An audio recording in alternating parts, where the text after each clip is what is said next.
በመጀመሪያ ከምንሰማው ከምናየው ክፉ ነገር ጠብቆ ለዚህ ሰዓት ያበቃንን በህይወት ያቆመንን እግዚአብሔርን ማመስገን ፈልጋለሁ። አመስግኑ። እኔ ወደ ጎልደን ሴልስ የመጣሁትኝ አነባለሁኝ፣ ኢንተርኔት ላይ ሰርች አደርጋለሁኝ።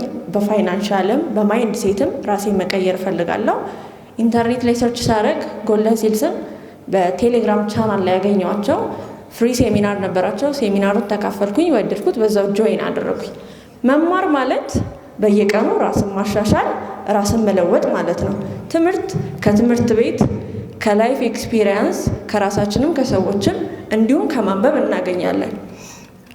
እኔ ከጎልደን ሴልስ ያገኘሁት ለየት ያለ ብዬ በራሴ የምገልጸው አንደኛ ክላስ ስንማር የሚያስተምሩን ከላይፍ ኤክስፒሪየንሳቸው ጋር አንድ ላይ ነው። የሄዱበትን መንገድ ሰክሰስ ያደረጉበትን የወደቁበትን አሁንም እየሄዱበት ያለውን መንገድ አብረውን ያስተማሩን። ቲዮሪን ብቻው ሳይሆን ላይፍ ኤክስፒሪየንሳቸው ነው አብረው ሼር ያደረጉን። ይሄ ደግሞ እውቀትን በደንብ እንድናገኝና ኢንተረስትድ ሆነን እንድንማር አድርጎናል።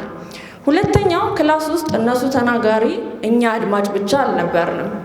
ሁሉም ሰው የራሱን አይዲያ ሼር ያደርግ ነበር። ይሄ ሁለት ጥቅም አለው። አንደኛ ተማሪው ወጥቶ የመናገር ብቃቱ እንዲጨምርና ሰልፍ ኮንፊደንስ ቢልድ እንዲያደርግ ጠቅሞታል። ሁለተኛ የብዙ ሰው አይዲያ አግኝተን እንድንሄድ አድርጎናል ማለት ነው። ሌላው ፕራክቲስ ነው። ዋናው የመማር ጥልቁ ትርጉሙ የተማርነውን በተግባር ላይ ማዋል ነው።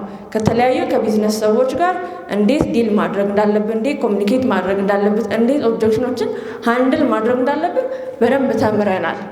ይሄ ብቁ የሴልስ ማንና በማይንድ ሴታችን ሙሉ ሆነ እንድንወጣ አድርጎናል። አንድ ዘ ሳይንስ ኦፍ ጌቲንግ ሪች መጽሐፍ ላይ አንድ አባባል አለ። ጊቭ ኤቭሪ ማን ሞር ዩዚንግ ቫሊዩ ዛን ዩ ቴክ ፍሮም ሂም ኢን ካሽ ቫሊዩ። ጎልደን ሴልስ ይሄን ለኛ በደንብ አድርጎልናል። ከከፈልነው ገንዘብ በላይ አድ ያደረጉልን ቫሊዩ ይበልጣል። ቢኒና የሱ ጊዜ ይርስጥልን። እናመሰግናለን።